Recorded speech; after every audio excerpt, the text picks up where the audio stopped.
जय हिंद। स्वागत है पी न्यूज दिल्ली में। मुस्लिम समाज को तुमने नया रास्ता दिखाया।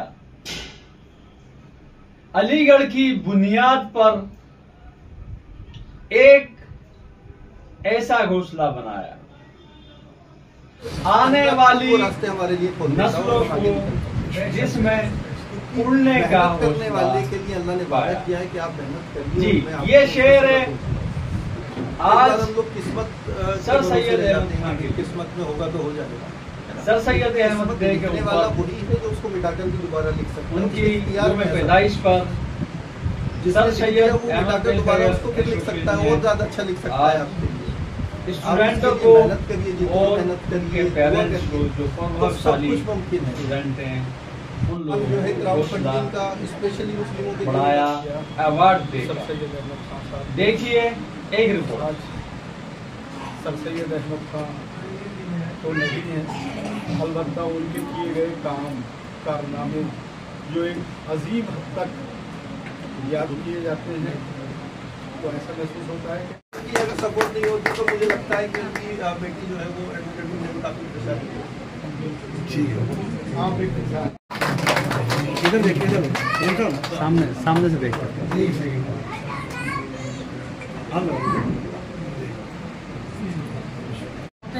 और मैं भी उनमें से एक हूँ। मैं पेशे से पत्रकार हूँ और 2021 में मेरा सफर शुरू हुआ और मैंने इस मुल्क के मुख्तलिफ शहरों में जाना शुरू किया। और जब शुरू किया तो मैंने वहाँ जो हालात देखे, एक सवाल मेरे मन में बार बार आता था, वो ये हालात तो हम देख रहे हैं, लेकिन उन बाद में कुछ ऐसा करेंगे ताकि एटलीस्ट कम से कम मुस्तफाबाद के लोगों का तो मुस्तकबिल बदले। और एक छोटी सी लाइब्रेरी के साथ 8 बच्चों की तब सेटिंग हुआ करती थी और मैंने शुरुआत की, लेकिन जब वो लाइब्रेरी खुली, हमने उसका नाम भी सर सैयद लाइब्रेरी रखा, तो धीरे धीरे बच्चों की तादाद बढ़ने लगी और आज अल्हम्दुलिल्लाह 80 से ज़्यादा बच्चे हमारी लाइब्रेरी के स्टूडेंट रहे हैं, यूजर रहे हैं। आज हमने भी मॉर्निंग में प्रोग्राम किया था। आज एक मुस्लिम कम्युनिटी के लिए जो आवाज़ उठाते हो, क्योंकि हमारी कम्युनिटी बहुत ज़्यादा बैकवर्ड है, बहुत ज़्यादा, राइट। और हमारी कम्युनिटी में वो लोग जो दूसरों के हाथ पकड़ के ऊपर बुलाते हैं वो बहुत कम है। बाकी अदर कम्युनिटी में आपको मिलेंगे, सिख कम्युनिटी में आपको सब में मिलेंगे, सिर्फ एक हमारी कम्युनिटी में नहीं है। तो इस तरफ मैंने ध्यान दिया और मैंने एक साइड बाय साइड अपनी कोचिंग भी चलाई। तो उसका पर्पस सिर्फ ये नहीं था कि मुझे अपनी पॉकेट मनी निकालनी है, उसका पर्पस ये भी था कि उन बच्चों को जो स्लम एरिया में ही रहते हैं उनको वो गाइड करूं, जो मैंने गलतियां करी हैं उनको ना करनी पड़े। और उसके बाद आज मेरे कहाँ से मैंने किस तरीके से शुरुआत, ठीक है। मैं जनता कॉलोनी एरिया सभी जानते हैं, मैं यहाँ से बिलोंग करती हूँ, वेलकम से। और इसके बाद मैं सर से मुलाकात हुई मेरी 8th क्लास के बाद मैं यहाँ कोचिंग आई, जहाँ सर को देखा, जाना, सर की वाइफ से कोचिंग ली थी, ठीक है। उसके मैं कोचिंग में मैंने सर से मैम से क्लास लेने के बाद काफ़ी चीज़ें मतलब ये सर से एनजीओ में जितना भी काम होता है उसको देख के लगा, पहले मैं सोचती थी कि नहीं मैं नहीं कर पाऊँगी, क्योंकि भाई फाइनेंशियली प्रॉब्लम है, बहुत सारी चीज़ें, घर वाले एग्री नहीं करेंगे, क्योंकि लड़की हूँ, एक ही लड़की हूँ घर की, तो सोचते थे कि नहीं भाई जाएगी, दिक्कत होगी, सब लोग कैसे देखेंगे। तो इस चक्कर में फिर सोचा कि नहीं हो जाएगा। घर वालों ने भी थोड़ा कहा, मान भी नहीं थे शुरू में, कोई नहीं। तो सर ने कहा चलो कोई नहीं, अगर तुम्हें करना है 12th के बाद ही सर से बात की, तो सर ने कहा हम करवाएंगे। तो सर ने काउंसलिंग की, भाई की भी, पापा की भी। सर की काउंसलिंग के बाद सर ने समझी, पापा बोले चलो ठीक है हम करवाएंगे। तो सबसे पहले मैं सर के बारे में कहना चाहूँगा कि मैं जब यहाँ पे आया था तो मुझे कुछ नहीं पता था कि एजुकेशन में मुझे आगे क्या मुस्तकबिल में करना है फ्यूचर। तो मैंने सर को अपना बताया कि सर मेरा जो सपना है, मेरा ट्रैवल लाइन में सपना है कुछ करने का, जैसे लोग इंटरनेशनल विजिट करते हैं, ब्लॉगिंग करते हैं, सब चीज़ें। तो उसमें सर ने मुझे काफ़ी गाइड करा, A to Z कैसे एडमिशन लेना चाहिए, क्या क्या उसके स्टेप्स होते हैं, फीस के, एग्ज़ाम्स के, वो सब सर ने मुझे बताया। तो शुरुआत में तो सर ने मुझे बता दिया, बट उसके बाद उस पर फॉलो करना उससे काफ़ी टफ था मेरे लिए। उस बीच में काफ़ी सिचुएशन ऐसी भी आई कि मुझे लगा कि सर ने मुझे गाइड तो कर दिया बट मैं कर पाऊँगा ही नहीं, क्योंकि एक्चुअली होता क्या है, जिस बैकग्राउंड से हम बिलोंग करते हैं वहाँ मोस्टली ज़्यादातर बच्चे हिंदी मीडियम से होते हैं। अब जब हम मास्टर्स लेवल्स की पढ़ाई करते हैं, चाहे वो ग्रेजुएशन के बाद मास्टर्स हो, तो उसमें क्या होता है, ज़्यादातर मोस्टली इंग्लिश मीडियम के रिगार्डिंग जो भी बच्चे होते हैं वही होते हैं और हमारा सिलेबस भी मोस्टली इंग्लिश में होता है। अब मैंने जो 12th तक पढ़ाई करी तो हिंदी मीडियम से थी, गांधी मेमोरियल से, शाहदरा में जो स्कूल है। देन उसके बाद जब मैंने स्विच करा मुझे काफ़ी डिफिकल्टीज हुई। मैं सर के पास भी आया कि सर आपने मुझे क्या बता दिया है, मैं आगे नहीं करना चाहता था। बट सर ने मुझे समझाया कि हर चीज़ में शुरुआत में परेशानी आती है, दिक्कतें आती हैं, अगर तुम्हें ऐसा करना है तो तुम्हें मेहनत करनी होगी। और इंशाल्लाह मैंने मेहनत करी। उसके बाद मैंने मास्टर्स भी करी। मास्टर्स में मैं सेकंड आया था अपनी पूरी क्लास में। Super great. उसके बाद और 2023 से अभी तक कंटिन्यूसली मैं प्रैक्टिस कर रहा हूँ करकर डूमा कोर्ट में।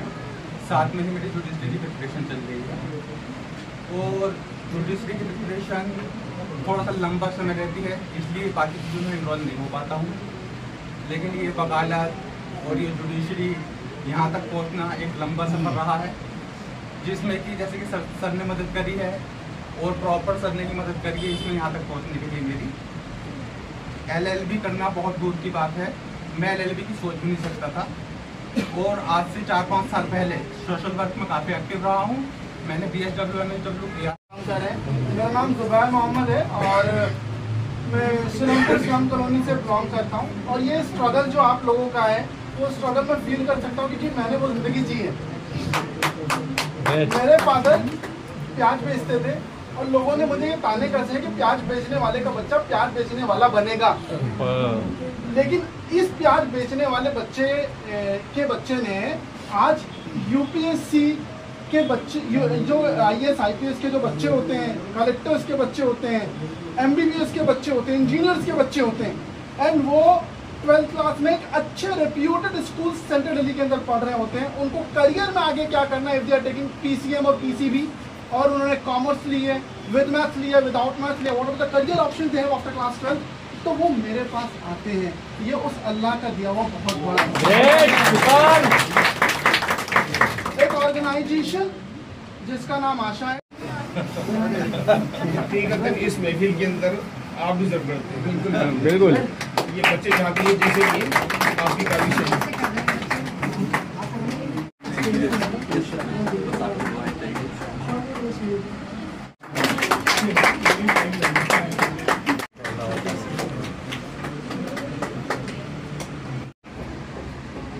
तो देखो हो गया। जानता नहीं कि सोशल वर्क क्या होता है और मैंने अपनी लाइफ में 2 चीज़ें फेस की। एक चीज़ तो मैंने ये फेस की अपनी लाइफ में कि फाइनेंशियल प्रॉब्लम, जिसकी वजह से मेरी खुद की पढ़ाई जो है वो कंटिन्यू नहीं हो पाती। दूसरा प्रॉपर गाइडेंस की कमी। ये 2 चीज़ें खुद मैंने पर्सनली फेस की हैं और इन 2 चीज़ों का जो हमने हल निकाला, तो एक तो हमने ये निकाला कि हम स्कॉलरशिप अवेयरनेस या दूसरे तरीके से लोगों को फाइनेंशियली बच्चों को हेल्प कराते हैं किसी भी तरीके से कि वो आगे पढ़ पाए, ताकि जो दिक्कतें हमें रही हैं, जो काम हम 10 साल पहले 20 साल पहले कर सकते थे, वो काफ़ी लेट हम कर पाए कमियों के चलते, तो उसको फुलफिल करने के लिए तो हमने ये कहा कि किसी भी तरीके से जैसे भी किसी बच्चे को फाइनेंशियल कुछ हो सकती है। कई बार ऐसा होता है कि अल्तमज भाई को मैंने मैसेज डाला गया कि ये बच्चा है, इसके एडमिशन फीस जमा होती है। अल्तमज भाई ने पर्सनली कई बार किया। एडवोकेट असलम साहब ने भी, मैंने कहा कि एक बच्चे की फीस जमा होनी है, तो उन्होंने भी 25,000 रुपये तक की हेल्प बच्चे को कराई। ग्रेट चीज़ें हम अपने जब भी होता है सोच होती है तो कहीं ना कहीं जो है वो चीज़ें हम उसको लगातार कर पाते हैं। दूसरा एक, जैसे भी वाजिद भाई भी बता रहे थे, करियर काउंसलिंग की बात, करियर गाइडेंस की बड़ी कमी होती है। तो हमारी ऑर्गेनाइजेशन वैसे तो बहुत सारे काम करती है एजुकेशन पे लीडर, लेकिन एक तो ये फाइनेंशियली स्कॉलरशिप अवेयरनेस की बात हम तक भी यहीं पर ही है और यही पास में जनता कॉलोनी है, जिसे बहुत बैकवर्ड एरिया कहते हैं। यहीं पले और शादी वादी भी यहीं कर ली है फिलहाल, और बच्चे भी हैं, सब कुछ है। लेकिन उन सब के बाद में सर से मुलाकात की बीच में, और NGO में इनके साथ बहुत समय काम किया, और फिर इन्होंने वही जो इनका पैटर्न है गाइडेंस का, उसने मुझे लिया और समझाया। तो मैंने इनके फॉर्मूले से 10वीं का फॉर्म भर लिया था, फिर वो पास हो गया, सर ने पढ़ाया, पढ़ने के बाद पास हो गया। फिर मैंने 12वीं में एडमिशन ले लिया, फिर मैं खुद इतना सीख गया था कि फिर सर को पढ़ाने की ज़रूरत नहीं पड़ी, लेकिन मैं पास हो गया जैसे भी है।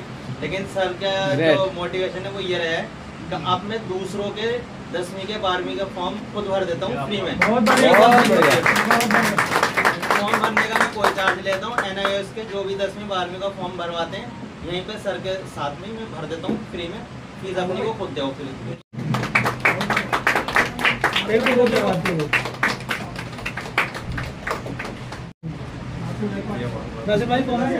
आजा भाई।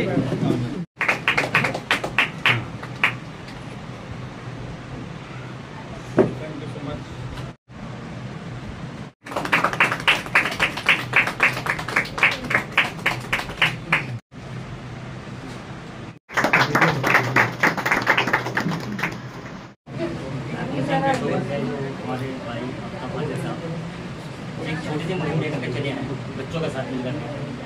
मैं कहूँगा ये बच्चे नहीं, ये छोटे छोटे पौधे हैं इनको फ़ायदा जब होगा जब ये बड़े बड़े पेड़ दरख्त बनेंगे और इनकी छाया के अंदर जो और आगे की जनरेशन चलेगी उनका बेनिफिट इनको जब मिलेगा और ग्रेट। लेकिन एकदम से अगर बच्चे का हाथ कहीं पर दे देना मैं समझता हूँ बहुत बड़ी बात है। जब हमने आफ्ताब फाजिल साहब के बारे में एक मैसेज हमारे पास पहुँचा हमारे ग्रुप के अंदर, तो हमने तभी यहाँ पर आए। हमारे भाई सामने देखिए गुड़िया।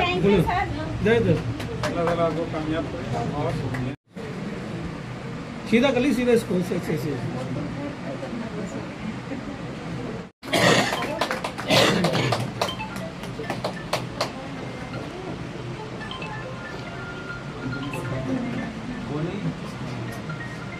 अब मैं गुजारिश करूंगा एडवोकेट नाजरीन से, इन्होंने आज मैं अपने आप को बहुत यहाँ छोटा महसूस कर रहा हूँ और आप सब लोग मेरे लिए बड़ी हस्तियां हैं। आप सब लोग सर सैयद के मुतरादिफ हैं, बहुत सही बात कही।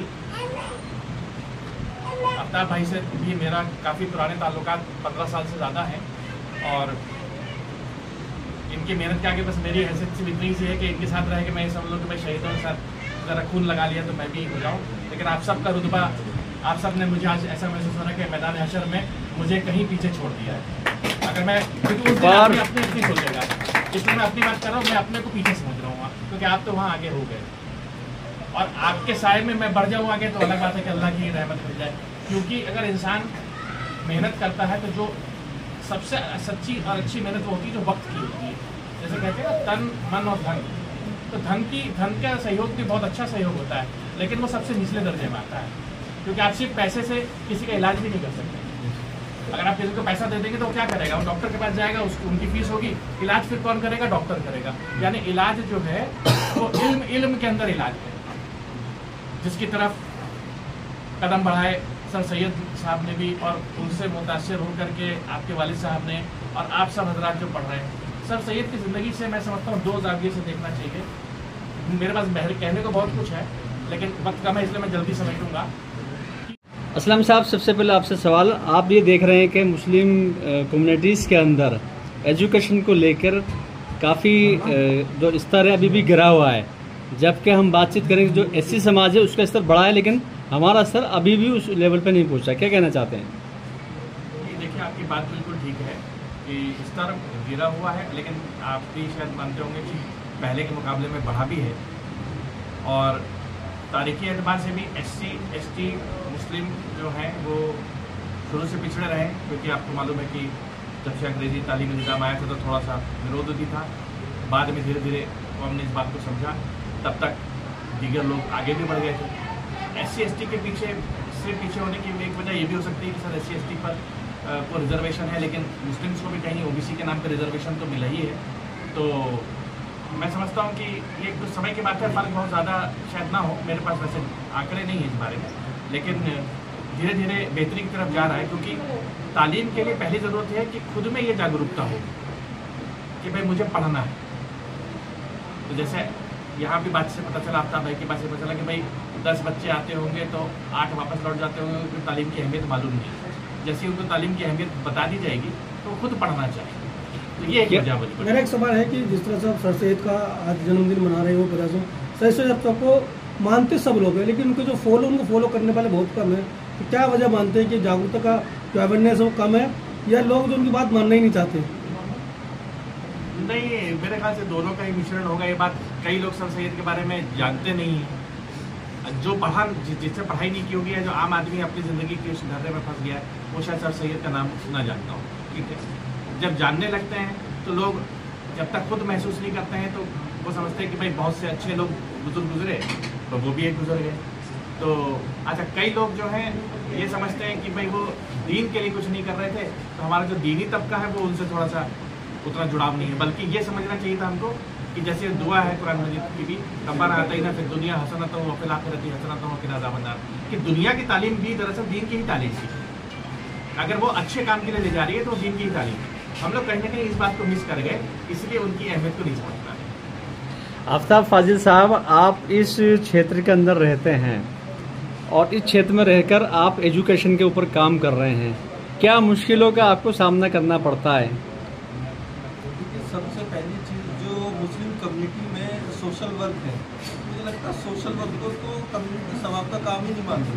ये सबसे बड़ी दिक्कत है। अगर कोई सोशल वर्क कर रहा है, जैसे हमने इतने बच्चों के लिए कुछ किया, अष्टम साहब से कहा, किसी और से कहा, कोई मदद करा दी, तो वो लोग सोचते हैं कि पता नहीं क्या, कुछ और ही वो सोच बैठते हैं, पता नहीं क्या है, उसे निगेटिव सेंस में लेते हैं। वो खिदमत के नज़रिए को नहीं देखते, वो ऐसा सोचते हैं कि ये बंदा अपनी खिदमत उल्टी कर रहा है। लेकिन कभी हमारे साथ वो काम करेगा असल तो मुझे पता लगे कि कैसे क्या होता है।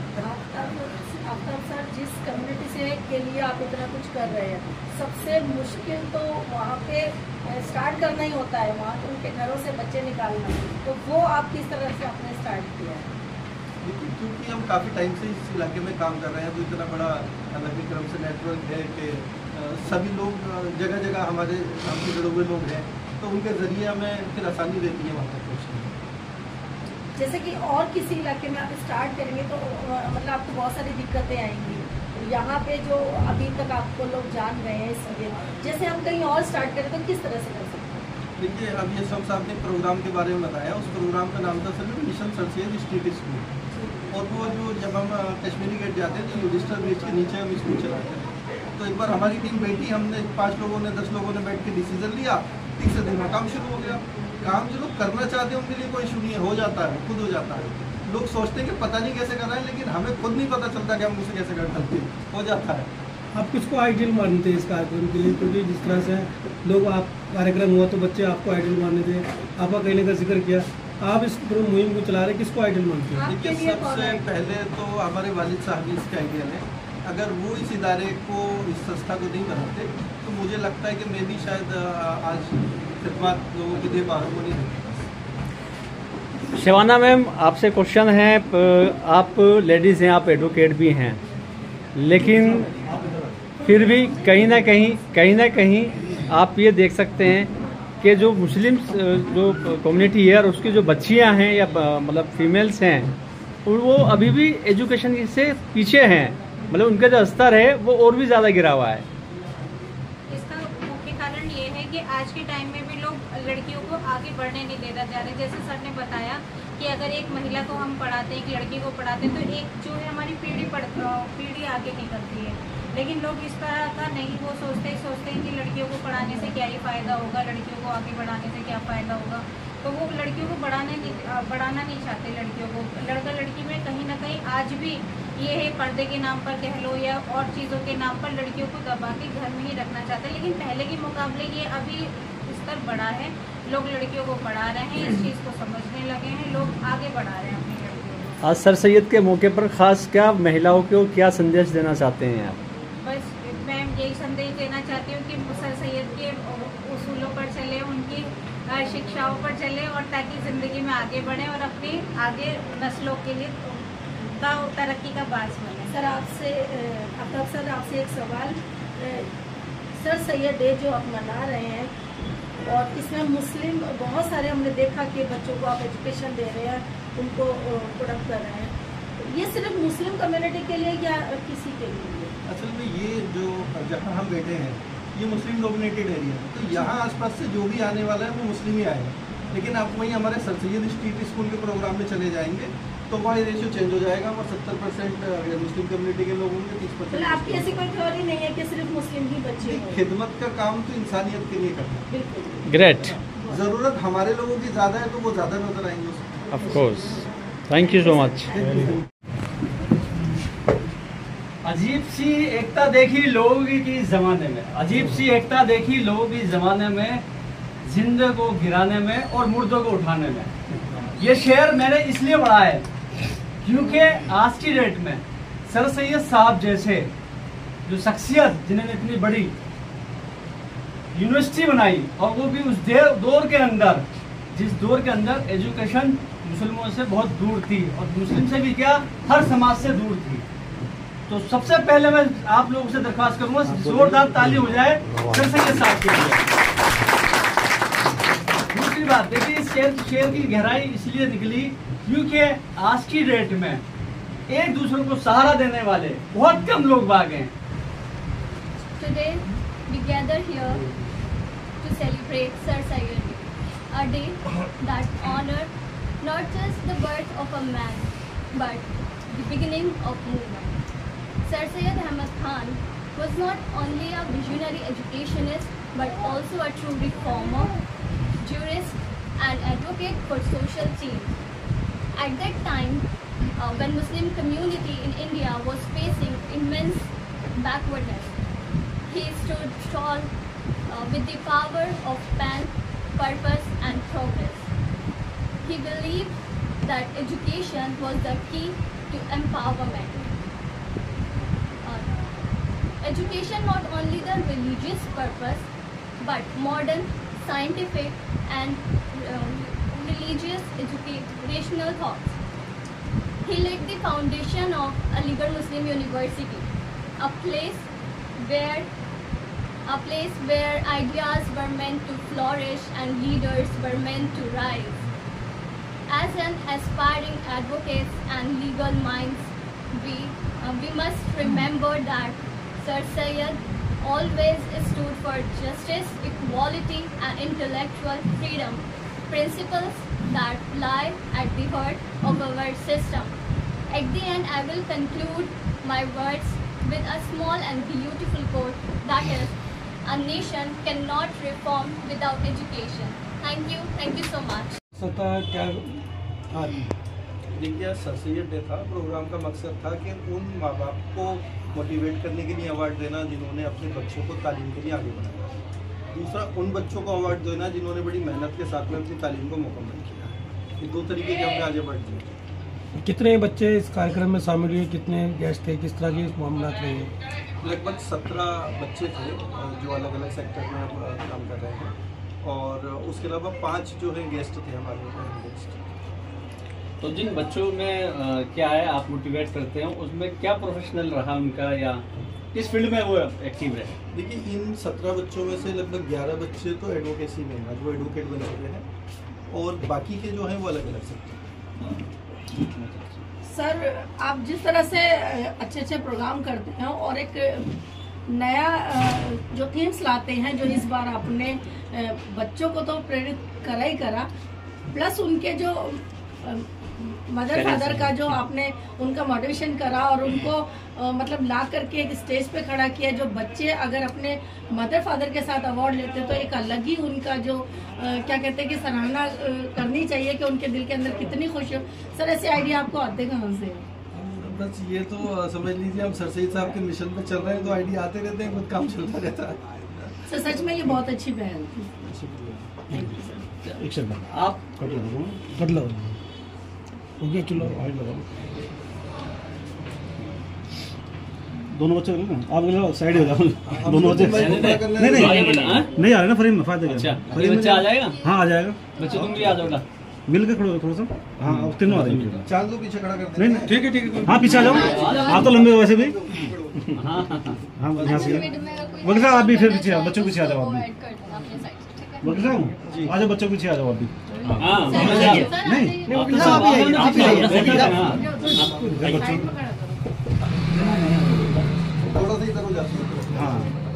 यहाँ पे सही है बस। हाँ, यहाँ सब आ रहे हैं। चालू कर दीजिए सागर साहब। आज आप यहाँ पे आफ्ताब फाइज साहब के प्रोग्राम में आए सैयद डे पे, क्या कहना चाहते हैं?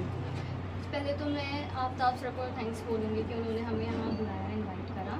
सेकंड थिंग, मैं सर की इस पहल को बहुत ज़्यादा आगे लेकर जाना चाहती हूँ कि उन्होंने स्टूडेंट्स के लिए भी करा और पेरेंट्स को भी अप्रिशिएट करा कि वो आगे आए, बच्चों को पढ़ने का मौका दें। क्योंकि बेसिकली क्या होता है हमारी फील्ड में, मतलब हमारे कम्युनिटी में, कि बच्चों को आगे पढ़ने का मौका नहीं दिया जाता है। उनसे कह दिया जाता है कि आप यहीं रुक जाएं, बस इतना ही है, 12th करिए and that would be enough, आगे आप नहीं पढ़ेंगे। उनके अगर फादर मदर ये सपोर्ट नहीं करेंगे और फिर उनके जो दादा दादी बाकी जो ब्लड रिलेशंस होते हैं ना, वो सब बैरियर्स बन जाते हैं। उन सब बैरियर्स को तोड़कर आगे जाना, being a girl is very difficult. उस चुनौतियों को निकलना और उसमें एक गुरु का साथ होना, पेरेंट्स तो सबसे पहले हैं of course, no doubt, but उसमें गुरु का भी बहुत बड़ा रोल है, क्योंकि वही आपको आगे जाने का सही रास्ता दिखाते हैं, वही आपको मोटिवेट करते हैं। हर पॉइंट पर जब आप डिमोटिवेट हो जाते हैं, आप सोचते हैं कि आपसे नहीं होगा, बट वहाँ होते हैं आपके पेरेंट्स और आपके टीचर्स। बेटा आपको अब रास्ता मिल गया है, आप एक मंजिल के बीच में खड़े हो, अब आगे इस उड़ान को कहाँ तक लेकर जाए? I want to being a judicial officer, मुझे जुडिशरी करनी है और मुझे जज बनना है। ये सबसे ज़्यादा मोटिवेशन किससे मिला है आपको? देखिए मैं सबसे ज़्यादा मोटिवेशन बस मेरे पापा है। पापा का सपना है ये कि वो हमें एक अच्छी पोस्ट पे देखना चाहते हैं, वेदर IAS और जज। लोग कहते हैं कि पापा की परी, लेकिन आप तो पापा की वकील हो। बहुत अच्छी बात। बस जो भी हूँ, जिस भी काबिल हूँ, पापा की वजह से यहाँ पर। अगर पापा सपोर्ट नहीं करते तो फिर शायद मैं यहाँ नहीं होती, क्योंकि जिस पॉइंट पर मुझे लगा कि हाँ मैं अब नहीं कर पाऊंगी, वहाँ मेरे फादर ने बोला कि तुम चलो मैं हूँ। एक लड़की को जहाँ पे लोग ये बोल देते हैं कि नहीं तुम बाहर नहीं जाओ, मेरे पापा ने बोला कि तुम जाओ, तुम्हें जहाँ जाना है, तुम जो करना चाहते हो तुम करो, मैं तुम्हारे साथ खड़ा हूँ, तुम पर कोई शाइना परवीन से आज आप एडवोकेट शाइना परवीन है। मेरी लाइफ और सैल्यूट है आपके फादर को, जिन्होंने आपको आज यहाँ तक लाया। All credit goes to my father only, he is such a great person, जिनकी वजह से हम यहाँ पर हैं। अदरवाइज एक एल्डर डॉटर, ऊपर से मैं अपने खानदान की सबसे पहली पढ़ी लिखी, यहाँ तक मैं एडवोकेट बनी हूँ और कोई भी नहीं है। इसमें सिर्फ पापा का ही हाथ है, क्योंकि वही ब्लड रिलेशन के बैरियर्स पापा ने उन सब के अगेंस्ट जाकर सिर्फ मुझे सपोर्ट करा, हमें सपोर्ट करा, और वो आज भी यही चाहते हैं कि हम एक सक्सेस लाइफ जिए। अभी पापा की तरफ से कोई ऐसा प्रेशर नहीं है जैसे नॉर्मली पेरेंट्स की तरफ से होता है कि शादी का प्रेशर। मेरे पापा ने कभी नहीं बोला कि शादी करो, कभी उन्होंने प्रेशराइज नहीं करा, और हम उस चीज़ की ना रिस्पेक्ट करते हैं। अगर पापा ने हमें फ्रीडम दी है ना, तो हम उसकी रिस्पेक्ट करते हैं। हमने ना पापा का फिर ये ट्रस्ट ना कमाया है, हमने कभी कोई गलत स्टेप नहीं लिया जिसकी वजह से उन्हें लेट डाउन फील हो। हमने हर एक चीज़, जैसे उन्होंने राइट बोला तो हमने वही करा, तो उनकी वजह से यहाँ पर है। थैंक्स। आज कैसा लगा आपको अपने फादर के साथ अवार्ड लेते हुए? कैसा लगा आपको, आपके फादर का अवार्ड मिला और एक साथ दोनों का?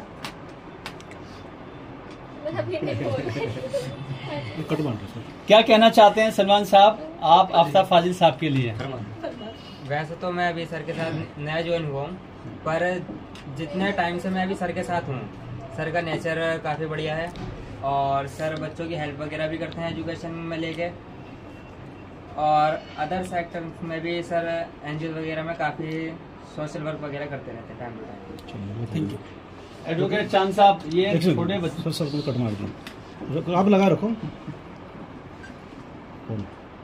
जी। चांद साहब, ये आप देख रहे हैं सर सैयद अहमद डे पे जो मोटिवेशन दिया गया है वो बच्चों को इस तरीके से किया गया है, और आपको भी इसमें सम्मानित किया गया है। क्या बोलना चाहते हैं, क्या कहना चाहते हैं आफ्ताब फाजिल साहब के लिए?